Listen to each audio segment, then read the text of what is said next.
सिद्ध कीजिए कि समीकरण ये दिया गया है अनंत हल है कि नहीं। चेक कर लेते हैं इसको। क्या दिया गया है 2x माइनस के 3y।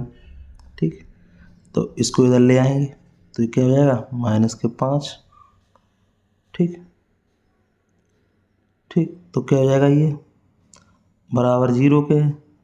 या इसको अंदर ही रहने दो, कोई हमें इसकी दिक्कत वाली बात है नहीं इसमें। तो क्या करेंगे इसको अंदर रहने दो या बाहर रहने दो, तो बाहर ही रहने दे रहे हैं। तो समीकरण ये क्या है फर्स्ट है। दूसरा क्या है हमारे पास दिया है 6x माइनस के 9y बराबर माइनस के, इधर भी कर लो इसको भी कर लो, सेकंड हो गया।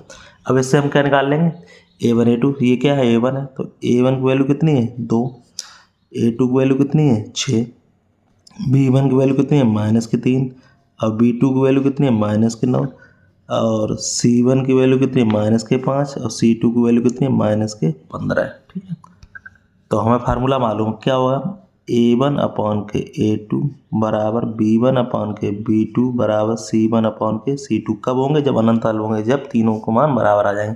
तो a1 की वैल्यू कितनी है 2, a2 की वैल्यू कितनी है 6, b1 की वैल्यू कितनी है माइनस के 3 माइनस के 9, और c1 की वैल्यू कितनी है, तो यहाँ c1 की वैल्यू है माइनस के 5 माइनस के 15 है। अब देखो यहाँ पे 2 एकम 2, 2 3 6, 3 एकम 3, 3 दुर्गा 9, 5 एकम 5, 5 3 15।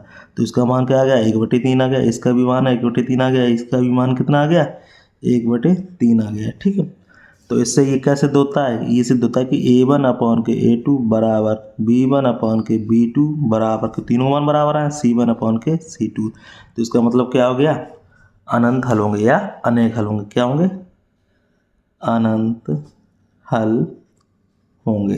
ठीक है, या अनेक हल होंगे, बात एक ही है अनेक हल होंगे। ठीक, इस तरह इसको सॉल्व कर सकते हैं क्योंकि तीनों का मान क्या आ गया 1/3 1/3 1/3 हो गया। तो इसलिए इसका क्या हो जाएगा अनंत हल होंगे, या इसको कह सकते हैं अनेक हल होंगे। इस तरह से सिद्ध करेंगे। ठीक।